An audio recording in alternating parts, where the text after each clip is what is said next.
We're going out to the garden, nature's garden. We're going to go out there and celebrate the forageable community.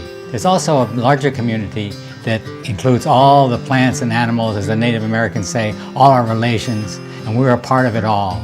And the more we can participate and engage ourselves in the natural world, the more we realize who we really are. So let's go out there and see what we can find. Come on.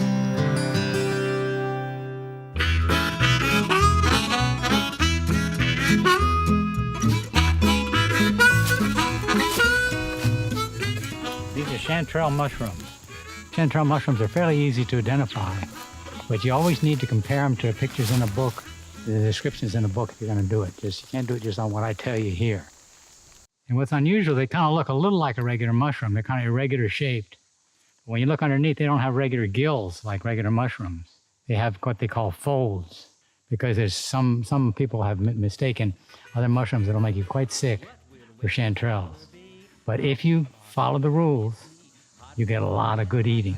And you don't have to know a lot of mushrooms to be able to eat a lot of mushrooms. You just have to know one or two that are really good to eat. You think, how can I tell for sure? Well, can you tell the difference between a cabbage and a lettuce? They both grow in heads, but if you start to learn the details, you can tell the difference. And the same with mushrooms. But we might have to cook these up this evening. They might be good in an omelet or just cooked fried. That with rice and beans. Oh, any old way, they're really good eating. I'm going to chop up these chanterelles. There's still the little butt ends of them. They're a little bit, it's got a little dirt with them. Taking those off. I like to cut them against the grain, so it makes them so they're not quite so fibrous. These chanterelle mushrooms are what they call mycorrhizal. Myco meaning fungus, rhizal meaning rhizome, like root. And so what happens, think about a tree. You know, a tree is growing out there, and it's got these roots sticking out there. Now these roots, think about these roots. I mean, you know, talk about miracles. You know what do plants eat? What do they eat? They eat light, right? They eat light. And the roots go in the ground, they suck the dirt. So they eat light, suck dirt, grow, produce fruit, produce shade, produce leaves, produce lumber, eat light, suck dirt. Now, I mean, that's pretty impressive. But now you think about it, you probably sprouted a bean before. When you sprout a bean, and you notice it has these little root hairs. Those little root hairs they're single cells. They're macroscopic single cells. And think about it, they've got to suck all their nutrients out of the soil.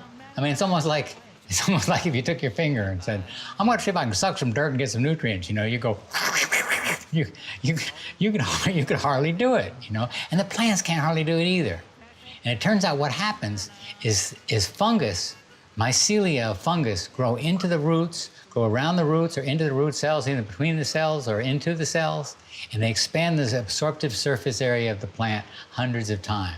Most of these trees that you see in the woods, they couldn't survive if it wasn't for a mycorrhizal association. And chanterelle mushrooms, they're one of the mushrooms that help make that association.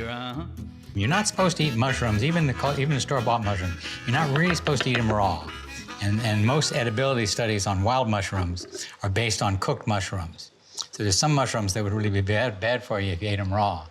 And they taste much better when they're cooked, and they are much more nutritious. Some people say, how nutritious are they? Well, they're actually about as nutritious as meat. I mean, they have a lot of proteins in them. They have some vitamins and some minerals. And they taste good. Chanterelles are gourmet mushrooms. It's so amazing to be able to walk out into our own woods and find gourmet mushrooms that would go for high prices in the stores or in the gourmet shops. All right, so I'm gonna put the chanterelles in there. I guess I should probably put a little oil in their pan. I'll start them cooking. Some people like to cook the mushrooms in a little bit of water first. We often like to kind of sort of seal them in oil first, and then add a little bit of water if they need more.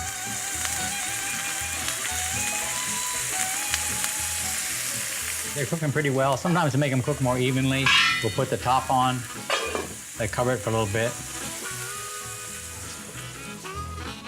Some peppers and onions in there. A little pinch of salt always makes it a little better.